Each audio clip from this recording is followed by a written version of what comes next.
you could kind of wave your magic wand, what would you like to see? I'd like to see the group grow.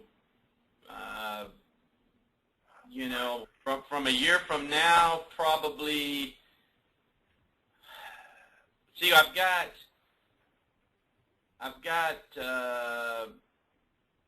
really about 3 guys in my group and 3 that are about to contract, and I'd like to be close to doubling that, where I'm at about 10 to 12 about this time next year. I've got plenty of room to put people in, and obviously, you know, keep those guys developed and growing and around with us still, retained. Gotcha. Okay. And I think if I do all of that, then the manager recognition and things will come. I just feel like I've got to really focus on getting this established and up and running. But that's my thought process. Okay. So you said you've been in a management role for how long? A month, 2 months, 3 months? No. I've been in the management role since November of last year. Oh, gotcha. Okay. Gotcha. Okay, cool. And then and you were doing RBG on that side prior to that as in frontline sales and doing well? Okay. I was doing pretty good. I wasn't, I was above average probably and made all the little trips that we have. I wasn't, you know, upper echelon, I don't guess, but I was up there. Okay. Gotcha. And then how many do you have in your team currently? Currently, right now, that are what we call fully contracted employees, 3. Okay, and how many do you need to get to by the end of the year? Well, I have 3 guys that should contract. They're close enough to where they should contract here in the next month.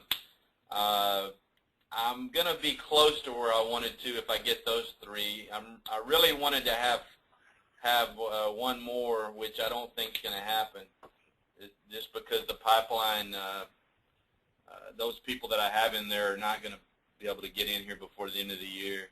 So I should have, my goal was to have 5 contracted this year. It looks like I'm going to have 4. Okay, as far as new ones you're talking about. Yeah. Because you have 3 now, and you're saying that you've got 3 that look really good, but 1 you're not sure, but you're still thinking you're going to get 4? Mm-hmm. Okay, and ideally you'd like to have 8 total, right? Yeah. I was hoping, you know, so when I started the year, I had a goal of contracting 5 guys. I had contracted 2 late last year in November and December. So two guys I contracted last year. I had one of those guys that unexpectedly left the business, and then I've contracted 1 guy this year, and these 3 will make 4 guys this year. So I'm actually going to end up 1 guy short, it looks like. Okay. And are the other guys already in pre-contract? Good. Yeah. They are? Yes, sir. The 3? Okay, good. All right, excellent. And how often are you doing, like, COI interviews or, you know, alliance partner interview, you know, like reaching out to other people to get more into your funnel to recruit more? Are you doing that regularly every week? And probably not. No, it's not as regular as it needs to be. I've tried to put more of a focus on it, but it does need to be more, I guess, regularly scheduled for that to really be beneficial. Yeah, it hasn't been as regular as it needs to be. I'll just put it at that. Okay. Okay, gotcha. What do you think would hold you back from achieving your goals by next year this time, or let's say the end of next year? What's holding you back? What are some of the things that might be stopping you? I don't know. I don't know what it would be. I feel like I've always been successful. I think I'm organized. I don't have a problem working. I don't know, other than maybe I'm not as efficient with my time as I need to be. Maybe there's something there. Maybe, like you just mentioned, the center of influence meetings and things of that nature. Maybe I need to get more efficient on that end, and the time that I spend on the recruiting. So maybe you can help me identify why that would be, but I definitely have a vision to get there. Yeah, okay, cool. All right, well, let's take a look here at your profile, and then we also have a coach on our team that specializes in the RVG with AXA. That I probably want to pull him at some point here, too, to get you on a call with him. He's out of Chicago. He was actually one of the people that started the RVG group and then retired from AXA. Now he's a full-time coach with us. Jim Schlesinger, I don't know if you ever heard of him before. Yeah, you know what? I think Jim's the guy he's the guy I just heard speak this past week and gave out the book, I'm almost positive. Really? Yeah, because they had, he was, I don't know, I guess longtime friend of Chris and Jeff, I don't know, but they brought him in. I'm almost positive that's the guy. So. Oh, interesting. Okay. Well, that would make sense. Yeah, we should definitely hook you up with him to go through some of this. So let's take a look at your profile here real quick, and then I think the next step would be for you to connect with Jim because, can you see my screen okay here? Yeah. Okay. All right. So all thinking happens in three areas. There's the people part, which is what we call the relator. There's the doer, which is taking the action, which is all that middle part. And then there's the structure of the process, which is this one here. And what we're looking at is the size of these circles and then where they line up to the top or the bottom. So we can see that the biggest circles are these excellence right here, which reside in the empathy and the self-empathy, meaning that you really understand people extremely well. And you also understand yourself really well. So biggest circles in these areas. So what that means is that you're able to connect with people, easily. You understand where they're coming from. You understand, their intrinsic value. You see how to help them feel important. You understand how to build rapport well, and you also are really good at understanding your own feelings. Although you'll discount the importance of yourself because of this delta here, and pay more attention to others. Which is okay. It's not too far off. It's just to be aware of it because, this can start to impact you in areas of health or taking care of yourself and doing things to make sure you're okay. Just like being on an airplane, they say put your oxygen mask on first and then help the ones next to you, and you would help everyone else before you'd help yourself. And so, again, it's a good thing. It's just something to be aware of. It's not too far off, but just to have some intention around it. The next one we look at is the action, and although you're not as clear as you are in the empathy around the action, it's still very clear at a very good. So you see all the ways to get things done, and you're action oriented because it's in the middle, so you can drive to get results and work the extra hours and do whatever it takes, which is good. There's definitely some delta here based on the size of the circle and where this lines up. This is saying spending time in your sweet spots, and that's the intersection of your passion, your purpose, and your profit. So your passion is, what do you enjoy doing the most? Your purpose is where you're most naturally gifted, and your profit is where do you generate the most revenue. And the intersection of that is what we call the sweet spots. And what we want to get to is where you have 3 sweet spots that you're spending your time with, and spending 80% or more of your time in those sweet spots. Okay. And so what we're looking for here is what are they? And typically in the RBG side, especially as a manager, would be, the recruiting side is probably one of them, your ideal clients of what you're working with, and then probably spending time coaching, mentoring your team to help them be more effective where you are. Maybe it's even COI, spending time with them. But to really start to figure out, if you could spend your time in the 3 most important roles, what would those be for you, and how do we get to where you're spending 80% or more of your time in those areas? Do you have an idea what they would be for you, just based on some of the examples I gave you? Yeah, I would think it would have to be recruiting and, like you said, mentoring and spending time with my team. And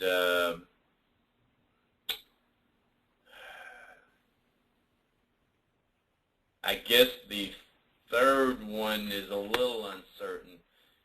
I don't, Okay. I don't know if that should be servicing my top clients.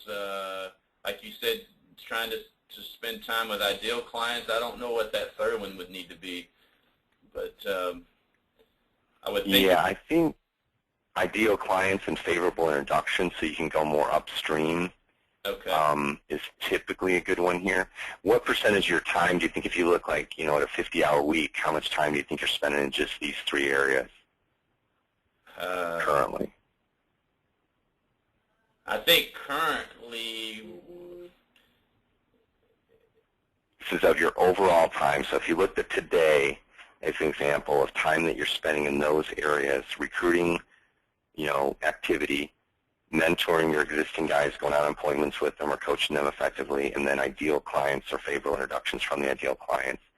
If you just looked at a subset of today of, say, 8-9 hours, how much time are you spending in those activities? I think I'm spending 80%. It's just not. It's overly towards the mentoring of the mentoring and then recruiting, and I'm not hardly any time in that third category. Okay. Have you segmented your client base? I have. Let me ask you this: how many households do you have currently?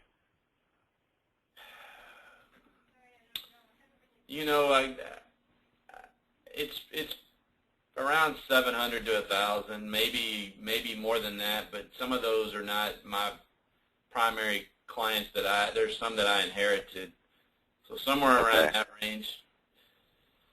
So how many of those do you think are ideal clients current of those?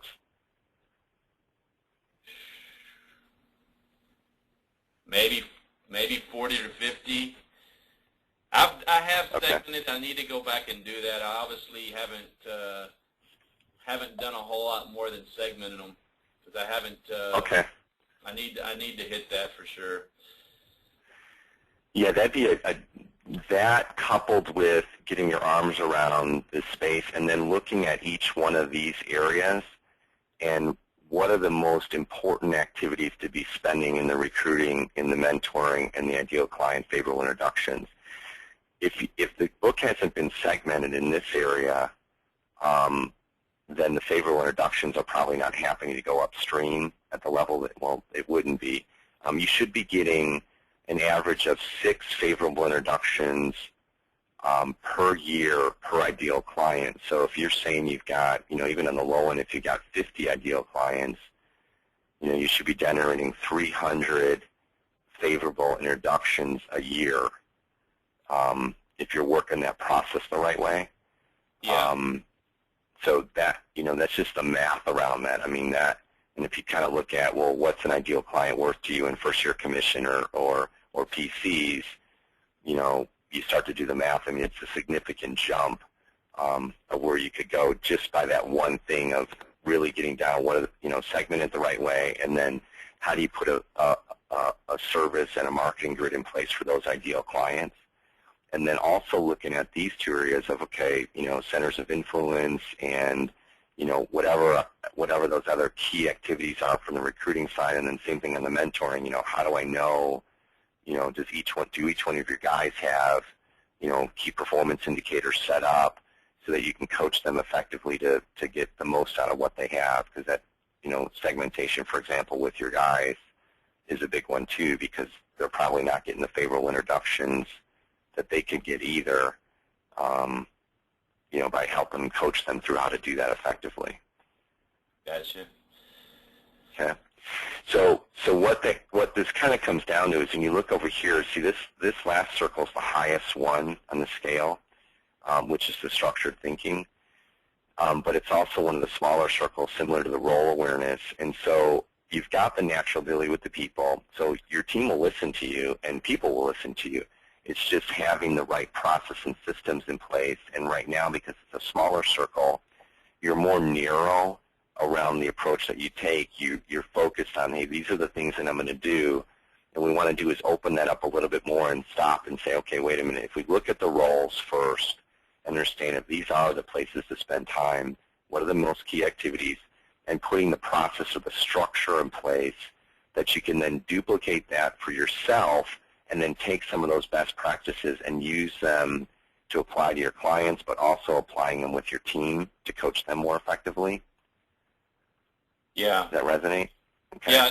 And same thing here. This is a really small circle, being unclear. And so that's the structure of your own goals and where you're headed, in that you're very narrow in the approach that you're headed, and that if we expand that a little bit more and say, okay, let's open up that paradigm a little bit around your goals and where you're headed and what that is, and drive that back to the roles and drive that back to the process and system. So getting really clear about where you're headed and what that looks like. And so this might look like, let me just pull up someone else's here.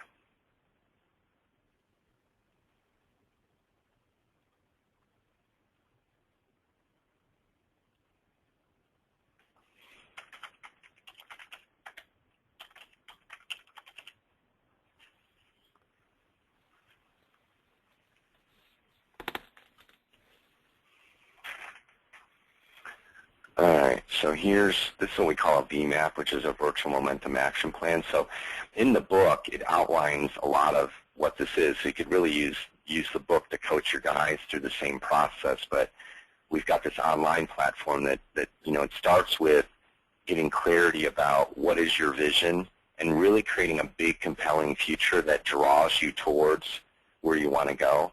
And that all applies towards what's happening in your profile down here in this lower right, which is around having the vision of the future and where you want to go. So that's why I was asking those questions early on. Tell me about where you want to go. And you're telling me, but we got to get more certainty around that and more conviction and more clarity and more passion around it, really, because it's like, yeah, it's out there and I've always done well and I'm sure I'll continue to do well, but to really create something that pulls you towards where you want to go, that you can really get excited and juiced about, and then taking that overall vision and laying it out into what are the core values that you're about, that you stand for based on the vision. So in this particular plan, it was about growth. It's about professional development and strategic partnerships. You'd come up with your own. And then what is this person measuring is, in order to know that they're growing, they want 500,000 in new GDC. They want to be doing, seminars, webinars, and reviews, radio shows, branding, blitzes, whatever that is for you again. So we're kind of taking it from, we start with the vision up here and create something really compelling, and then we look at what's the unique value proposition you bring with the mission, and then we lay out what's called KPIs, or key performance indicators, of how are we going to measure that success to know you're achieving it. And then looking at the best strategies, and then projects,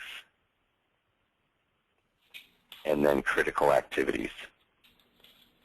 So that's a proper, what we call VMAP, of laying that out, and that's what this is over here, is someone laying out what does that look for them. And once that's there, which takes like maybe 4 to 6 weeks to make that happen, and certainly one of these strategies that we're going to see in here is around client segmentation, that we, just from initial conversation with you have a best practice, but getting this laid out, and then, another one of them might be around, really getting clear about these roles and spending the time there around what the right activities.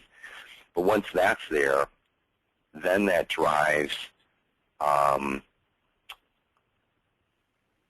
dashboard over here, so then we can start looking at, okay, if this is what you're measuring overall, is these things around the recruiting, or around the first-year commission, or favorable introductions, or whatever that you come up with around your values, then we can start plugging in, okay, what are the key activities this week that have to be done, and how do we measure that effectively to keep the focus and the accountability on the right things overall as you go forward.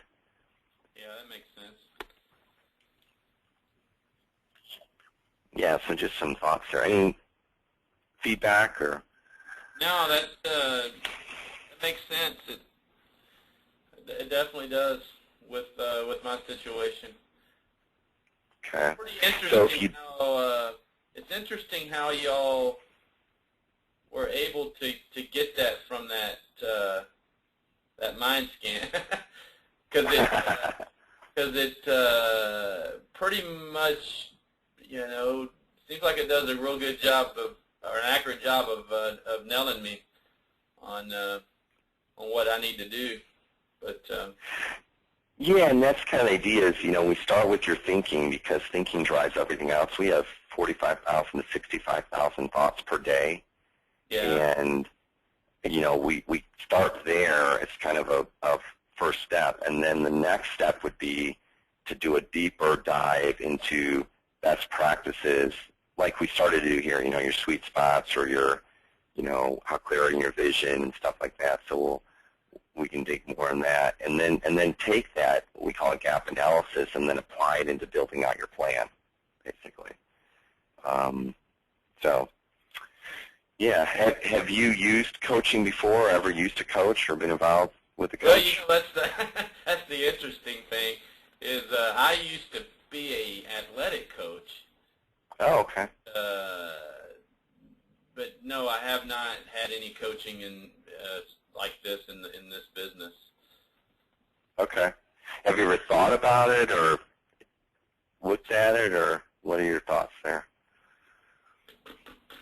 No, I really haven't. Not really. So Okay.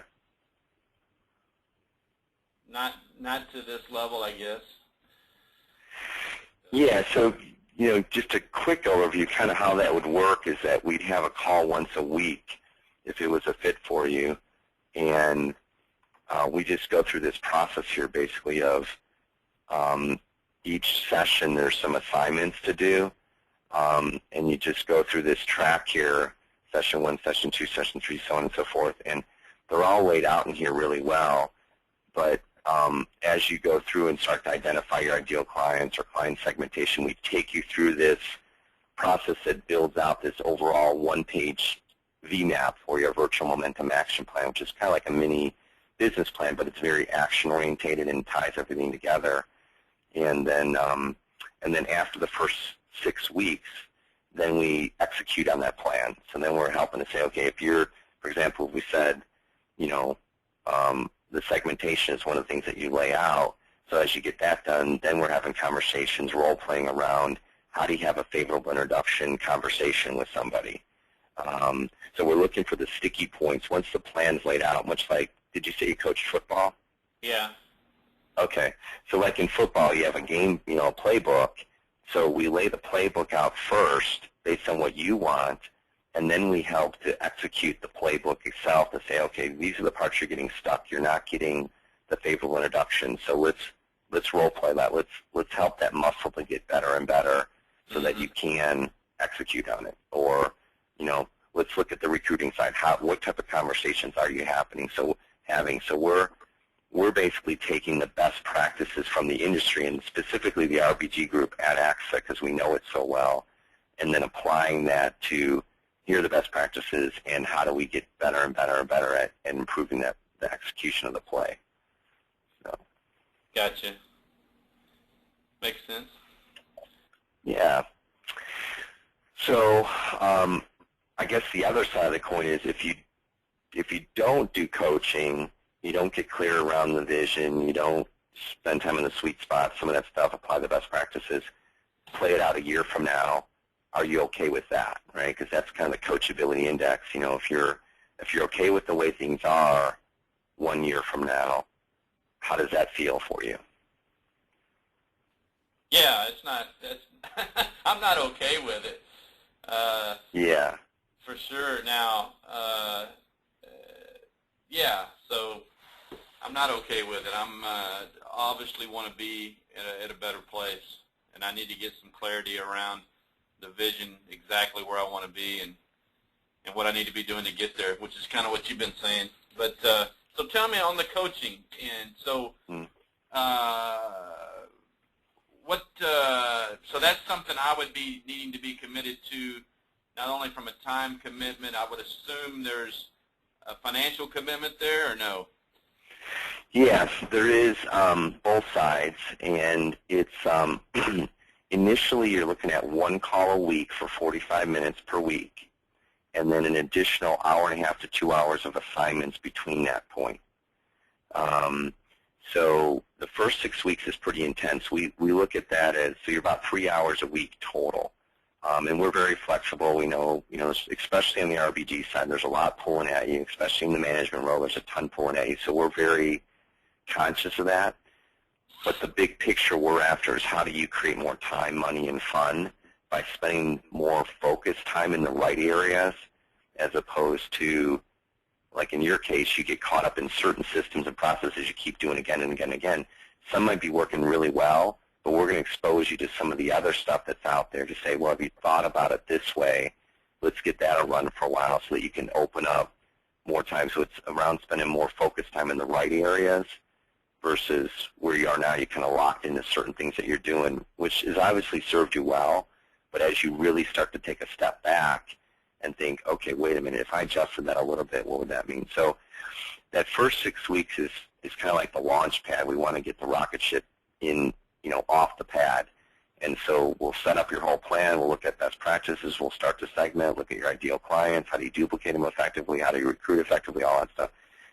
And then after that, it goes to every other week with more the execution of the plan itself.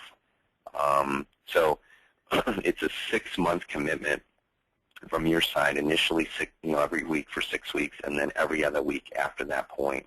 And you'll have access to the all the best practices, the online platform, all that stuff. So in a management role, it works pretty well because not only will you duplicate your ideal clients and have more success that way, but you'll also be able to coach your guys more effectively as you're learning some of this stuff.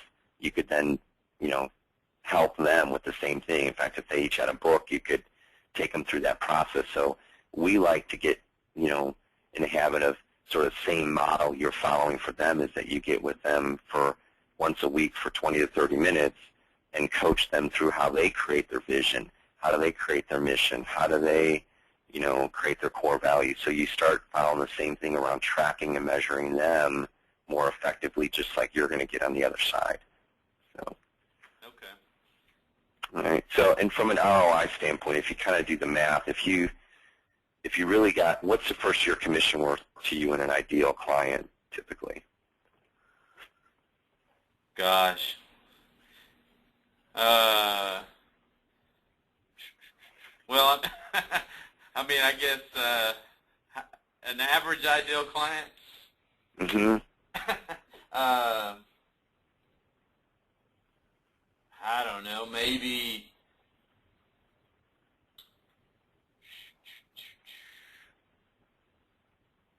$5,000 to $10,000, maybe. Okay, so let's just take at the low end. So if you had, and what's your close rate typically if you have a new ideal client meeting with someone? So if you had 3 favorable introductions. Yeah, I mean, I think it's close to 80%. Okay, let's just do 50%, or let's lower this to 50%. Let's make this 150. Okay. As far as favorable introductions, take kind of a real conservative approach. That'd be 3 favorable introductions per ideal client.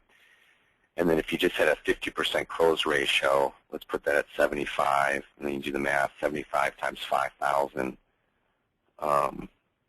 is what you're looking at. Again, if you, just like in football, right, if you're executing the plan effectively, but things are going to pull on you, people, time, resources. So, but even on the conservative side, if we took 5,000 times 75, you're still looking at 375,000 first year commission additional. So, On the low end, to pay for coaching, you'd have to get 2 to pay for it. So 2 new ideal clients in a 6-month period of time, which is a tip-in.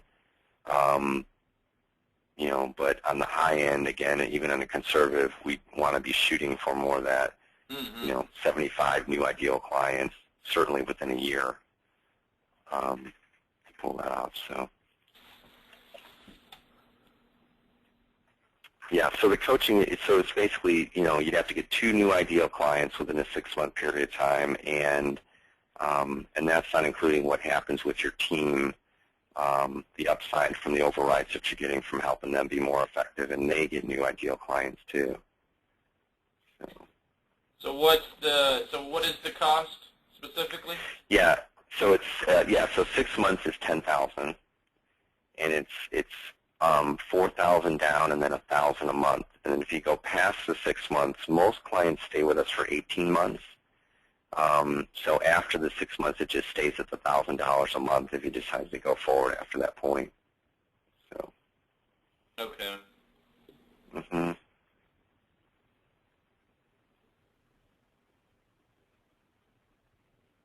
Well, no, it's been like very helpful. I've got to make some decisions on my end on that.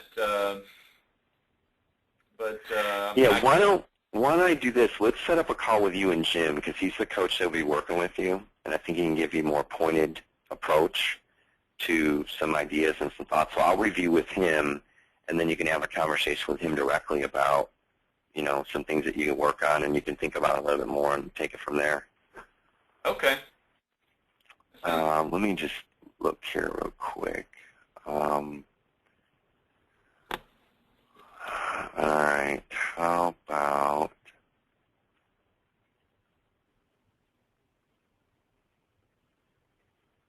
how does it look for you later in the week? Is mornings better than the afternoon, or what's good for you? Like Wednesday or Thursday? I could do Wednesday morning at this point about 8:15 in our time. 8:15 Central? Yeah, 8:15 Central. Okay, let me check with Jim, and then is it good to circle with Dorothy on that? Yeah, she'd probably be the best to circle back with. I'm only going to have him, how much time are we thinking on this? Probably 30 minutes. Yeah, I could do that. Okay. So 8:15 on the 19th. So think about a little bit more between now and then, and I'll send you your full profile, which is 20 pages long. If you could take a look at that, review it, highlight, circle, just spend some time looking at it. And any questions you have off to the side, do that. And then I'll set up with Jim a little circle with Dorothy to make sure that works. But it looks like that's open on his calendar, 8:15 on Wednesday. Yes, sir. Perfect. Okay. Sounds good. And I'll get your profile right over to you, and then Jim will follow up with you on next steps, and you guys can catch up and see if it's a fit for you on Wednesday. Okay. All righty. Thank you. Awesome. Thanks, Jeff. Appreciate it. Bye-bye.